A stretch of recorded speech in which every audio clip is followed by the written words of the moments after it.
Hello and welcome to Riverland Women, the podcast that celebrates the remarkable achievements and inspiring stories of women across South Australia's Riverland. I'm Kerrie Lush from the podcast station. I'm a journalist, a podcast host and coach, and former ABC radio broadcaster. Each episode, we meet extraordinary women who call this region home. And today's guest is no exception. Suzi Evans is passionate about helping people strengthen their mental fitness. She actually says she's obsessed, and she finds it helps her too. Originally from Adelaide, Suzi moved to the Riverland and Mallee almost 2 decades ago. It was after a visit to celebrate her grandmother's 90th birthday that brought her back to the region, and it reconnected her with her childhood crush, her now husband Mick, who is a Mallee farmer at Mantung. Life on the farm was a major shift, but a happy one. That was until 2 devastating events changed everything. In January 2018, sadly, I lost my son, my only child, to suicide. So obviously my world was just shattered and my life completely turned upside down. The absolute understatement. And a dear friend of mine that I went to primary school with had suggested that I do my diploma in positive psychology and wellbeing as a form of understanding my grief and what was happening.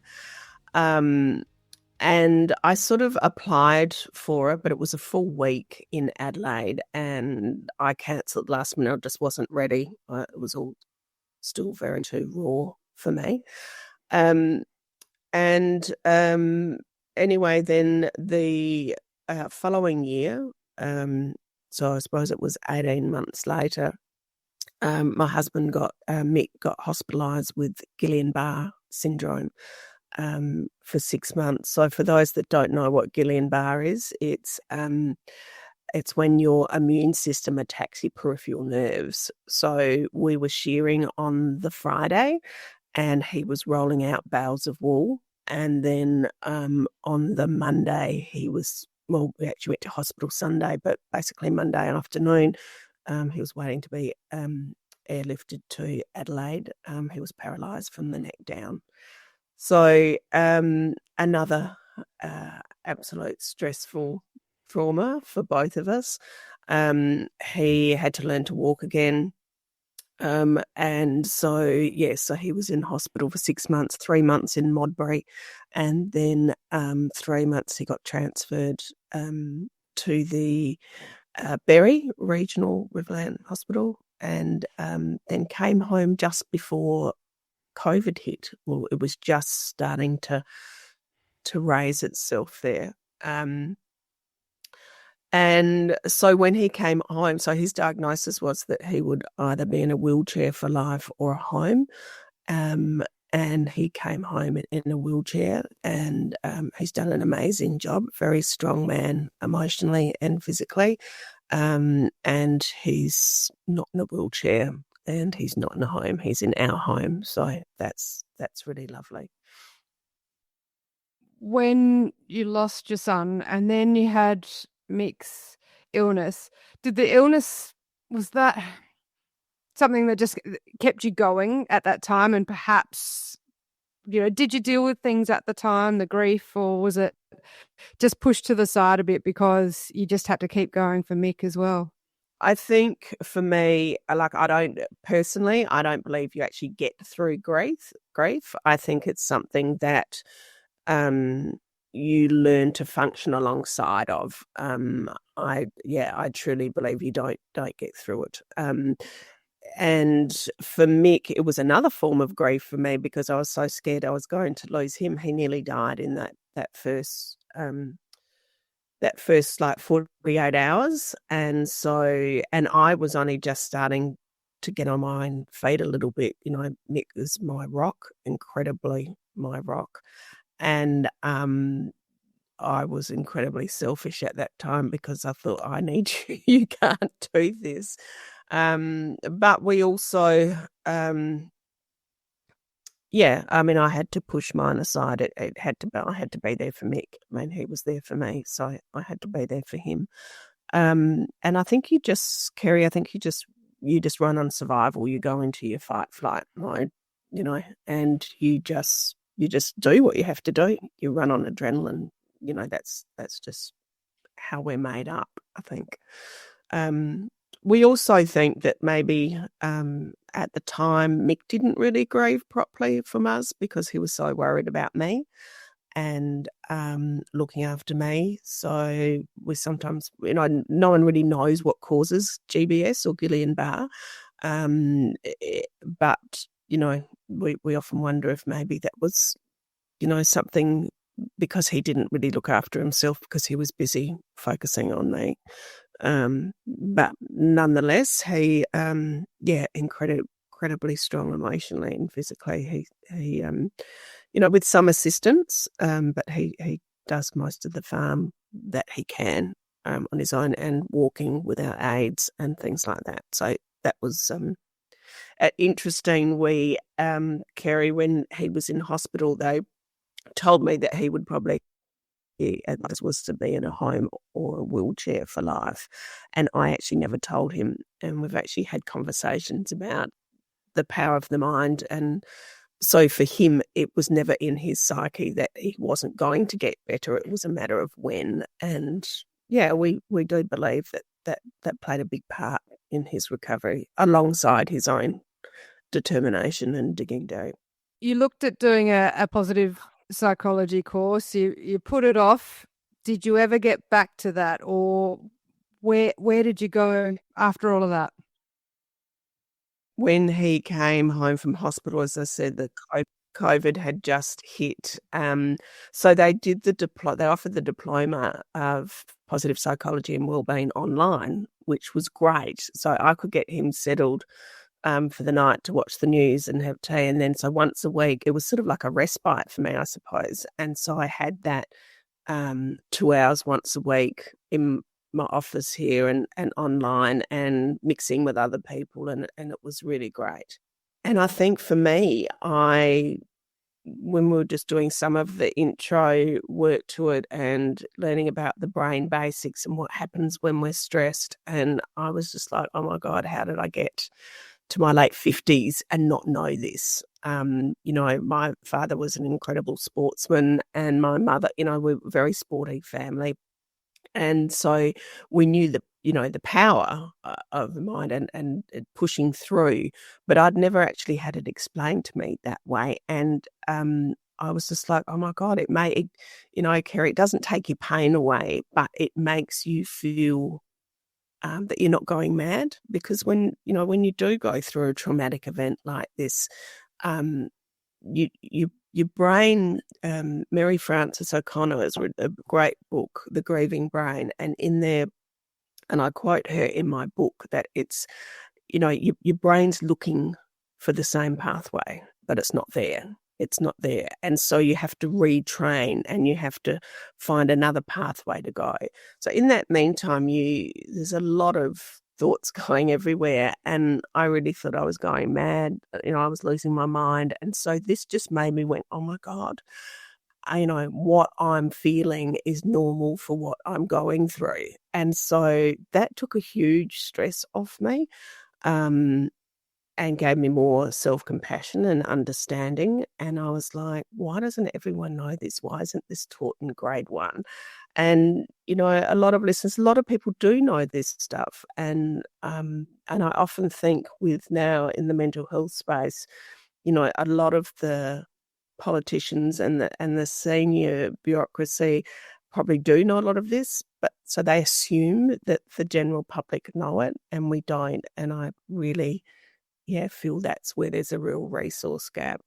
But so that's I just loved it so much, and putting the things in place, like understanding my triggers and how to manage my behaviour to my emotions more effectively. I think that I just thought, I want to teach this. I want to, do stuff. So I went on and became a certified instructor with the Langley Group, which is where I did my diploma. And people need to also understand that, positive psychology isn't about being positive all the time, because we know that life doesn't work that way. But it is about how we, as I said, I understood my triggers and how we can put things in place to manage that behaviour more effectively when life throws you curveballs. So, I did my emotional intelligence facilitators program with them and their Everyday Heroes program. And then onwards from that, I was introduced to John Mannion through Chris McDermott and Little Heroes Foundation. And Chris was a mental health commissioner at the time. And after I'd done the diploma, he suggested that I do my mental health first aid instructors course. And they were running one, hosting one in Adelaide, and allowed me to join that, which was great. So that is another tool I have. So I actually do adult mental health first aid training, which is the 2-day course. So if people want to be a mental health first aider, the therapy training there for people to learn about in their communities, football clubs, netball clubs, schools, teachers, SSOs. And so I also do teen. So I've been facilitating the teen mental health first aid, which is for students. It's a peer group support training. So I've done that with Loxton High School and also Karoonda area school. And I do like a bit of an introduction to mental health first aid and also conversations around suicide. And then I, at the end of the diploma, because you have to do so many essays and writing and things, and so I actually wrote my own program called Workbench for the Mind, and that was really based on all the things that I learned and the things that I found had helped me through this time. And so Workbench, because Murray, nicknamed Muzz, was a carpenter, so it just sort of made sense, the workbench, and it's about laying it all out on the table. And so if we think of a lady's handbag or, a ute or car glove box, we've got everything we need in there, but we can never find it because we've got too much rolling around. So that's very much, to me, like our minds. We are more powerful than we think, and we have what we need within our minds, but because we have all these other thoughts and things going around, stresses, we can't find them. So it's about laying it out on the table, compartmentalizing everything, and then, putting it so that when life does throw us curveballs, we can easily access those things. And I think I actually used the program myself. It was funny. I found myself over the last year, sort of at times, because I still have incredibly dark days and will forever. And it's like, what's going on? And I go, right, you need to go back to your workbench and go through the steps. Can you run through those steps? Yeah. So the workbench stands for well-being, optimism, resilience, kindness, balance, emotional intelligence, neuroscience, care and hope. So they're basically the 10 modules, and then moving forward is the 10th one. And so I think, Kerrie, what I've identified and experienced personally, and what I hear constantly, and in particular in rural areas, is that it's zero to psychologist. There's nothing there in between. So it's waiting till we're so spiraled down that we actually need to go and get a mental health care plan. Whereas I'm certainly not a psychologist, but I'm very lived experience, and I believe that a lot of the time, and I'm certainly not belittling mental illness, it's very serious, but I try and explain to people the difference between mental health and a mental illness. We all actually have mental health, like we all have physical health. And some of us are more mentally fit than others, as some of us are more physically fit than others. And if you're not physically fit, it doesn't necessarily mean that you're disabled. And it's the same. If you're not mentally fit, it doesn't necessarily mean that you're you've got a mental illness. But the same with the analogy, if you roll your ankle or sprain your ankle, and you don't, ice it, rest it, do exercises, look after it, you could end up having a bit of a disability, with your ankle through arthritis or making it worse. So this is the same with mental health from my perspective, that, just because you're having a bad day, a bad week, a bad month, bad couple of months, doesn't necessarily mean that you've got a mental illness. But if we don't understand what's happening and take care of ourselves and put some processes in order, then we can spiral, and then we may end up with a mental illness if we don't take care. So I think, again, for me, that zero to psychologists, there's just nothing. At most workplaces, big workplaces have their EAPs, their employment assistant programs. It's straight to a counsellor or a psychologist.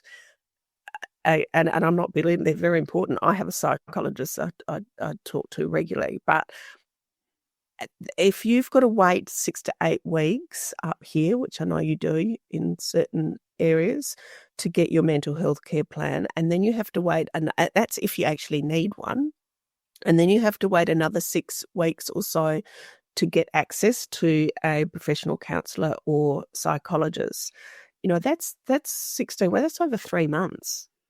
And with the access to Google, and, if you're like me, you start Googling, Dr. Google, and you self-diagnose, self-medicate, you think you've got bipolar 1 or whatever, and you spiral yourself out of control. And just because it's on the internet doesn't necessarily mean the information's true. So it's knowing where to get those, that reputable information and guidance. So for me, the Workbench for the Mind is accessible now. It's instant now. If people can access it. And I think, the research and the funding that's going into mental health is great. But I think what they're missing is that we need help now, today. And it's, we need these resources and not zero. So to me, if you had something like Workbench for the Mind that stepped you through your well-being, your optimism, your resilience, kindness, how to manage those things, how to understand your triggers and put some things in place to look after yourself while you're waiting for that appointment with the GP, so that we're not spiraling out of control. And I've also found that some people, participants of Workbench for the Mind, at the end have gone, that's really great. I think I do need to actually reach out to someone. So it actually has that domino effect there, that double edge that can actually lead them, because it's just, as I said before, I don't believe people are broken. I believe they need to learn how to help themselves instead of just always looking for someone to fix us all the time when we're actually not broke. What are some of those tools, I guess, or those things that you get people to work on first up while they're waiting for help, or to make them more sort of self-aware, or start improving their own mental health? I mean, the basics are still the same, but for me, I really notice it's being aware. If you're getting really angry or frustrated, it's being aware where it comes out in your body, and you will learn. It won't happen overnight, but it will happen. It took me a good year that you start to learn when you're getting stressed. You start to feel it in your body. You'll either get, for me, if I get anxiety really bad, it's like, at first it's like stepping on a pin. You sort of get that hot feeling and that. So for me, understanding my triggers. So my triggers are, I need to do some form of movement each morning, whether it's a walk or a simple exercise. And it's not so much for weight, it's to wake my brain up for the day, to get moving. And, one thing which I think really saved me, that Mick used to get me to do, when Muz passed away, I was quite bedridden for a while. I had to actually get up and face every day. So I had to get up, wash my face, brush my teeth, have something to eat, and then if I wanted to go back to bed for the day, I could. But most of the time I didn't because I'd already got up. So it's like just face the day. Certain foods I eat really trigger me with anxiety. And if not anxiety, it's the sugar. It makes me, like kids have the sugar rush and then the crash. So for me, I've really learned to understand when I'm feeling down or depressed or about what's happened with Muzz, or if it's something else going on. And so if I'm feeling out of whack or feeling wrong, I sort of learn to go, okay, what's going on? What's been going on? And if you look at Easter and Christmas is a perfect time, eating more than you normally would, not finding the time to do the exercise, staying up a bit later, having that extra wine, those sorts of things. And I know for me, when I'm feeling a bit down, I look at what I've done and go, yeah, right, okay. So I put my processes back in place. So that is one. But the best, simplest way I like to think of it is the 1% of your day choose you. I didn't create the 1% of your day theory, but I did adapt it for the 1% of your day choose you theory. And that's that 1% of your day is approximately 14 minutes and 24 seconds, I think. So if we round it down to 14 minutes, so 14 minutes out of 24 hours to choose you. So when people say I don't have time, I haven't got time to go exercise, I haven't got time to do this, I sort of say, bullshit, you do. You can get up 14 minutes earlier. You can stay up 14 minutes later. If you get up 14 minutes earlier, time your clock on your phone. You can walk 7 minutes that way, 7 minutes back. It's just that small increment, which can make long life changes. And so, because I don't believe you can't give what you actually don't have for yourself. So if you've only got 70% self-respect for yourself, then that's the most that you can actually give your partner, your work colleagues, your kids. And if you've only got 50 or 60% self-love, then that's the most that you can give because that's all you've got or you've experienced. So that 1% of your day, the best advice I can give people to look after their own mental health or fitness than those around them as well is to look after your own first, because if you just invest 1% of your day into you increase. No one's ever going to be 100% perfect, but if you just increase those levels, then that's going to have a ripple effect on your relationships around you. And people often say to me, oh, that's rubbish. I love my kids. I love my partner more than I love life itself. And again, bullshit. How can you? It's nearly like an escapism. It's sort of like if I do all this for them, then that's showing how much love. But it's not, because we need to learn to slow it down. Again, if you haven't got 1% of your day, 14 minutes out of 24 hours to spend with your partner, or to give yourself a quick meditation or listen to a book or something, then something is very out of alignment with your values in your life. And priorities. Yeah, absolutely. And I think, Kerrie, too, on that, what people tend to do is they tend to live their life to other people's values. So values aren't your morals necessarily. Values are what your priorities, as you just said, your priorities. And sometimes if you break them down into your top 5, you'll have lots of other values, but if you put your top 5 and if you see something's out of alignment, you'll notice it in how you've got them listed. And it's a good way, if we go back to that glove box, just because you tidy it up once doesn't mean that's it forever. You have to keep going back and making sure it's not full of clutter again. It's the same with our minds. And I think we're in a different era now, a different age, and I think it's, putting yourself first or being kind to yourself is not being selfish. It's actually being self-caring, and by looking after yourself first, then like that, 1% of your day, then your partner, husband, wife, work, your children are going to be getting a better version of you. So that is going to be better for them, which is going to in turn increase their self-esteem, confidence, or how they feel about themselves. just looking at some of the work that you do, and tell us a bit more about NLP. It's not about taking your memories away or anything, but the timeline therapy is about going back through it without having to relive it and letting go of the emotion attached to the memory. And so those combination of things have just really helped me with my own mental fitness. And as a bit of a mental fitness coach as well, it helps me communicate more effectively with my clients as well. You mentioned in there that you've written a book called Grief, obviously following the passing of your son Muzz. How did that all come about, and how did it all come together, I guess? It was quite interesting because through the diploma, having to do essays and assignments, a lot of them writing and self-reflection, I probably had most of the book written already.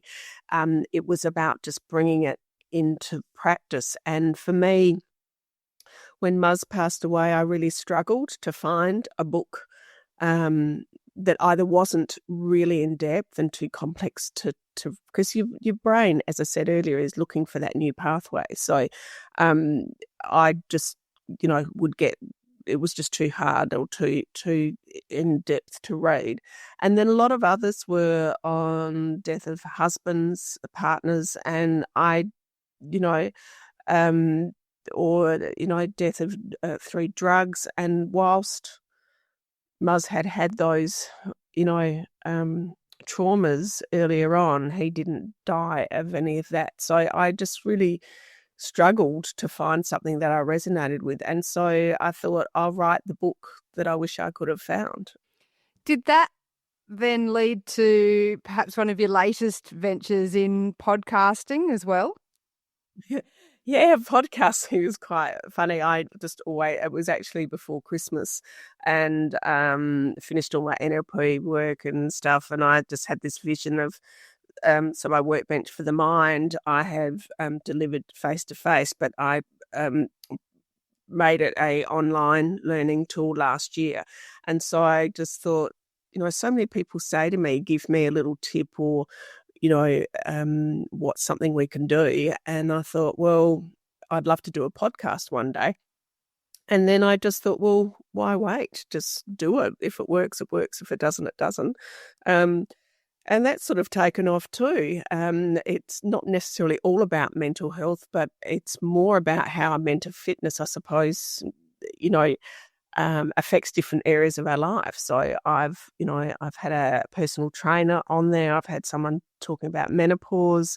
I've had a guy do breath work, how to, de-stress ourselves or actions we can do. I've had, all different women from not necessarily the rural areas, but, just everywhere, just telling their story. And I think people just, like what you do, Kerrie, I think there's a lot, and in particular rural, but there's a lot of women that go under the radar. And I think it's really important that we share as many stories as we can instead of just being, what we get fed on mainstream media.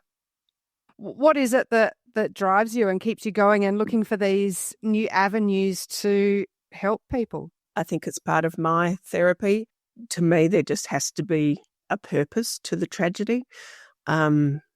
Because there just has to be.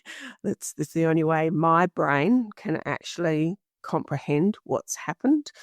And for me, it's important to help others as well as myself. So I just think if you're any aspect of your life, if you've found something that helps you cope or get through, then why not share it? And I love to talk. And so it gives me purpose.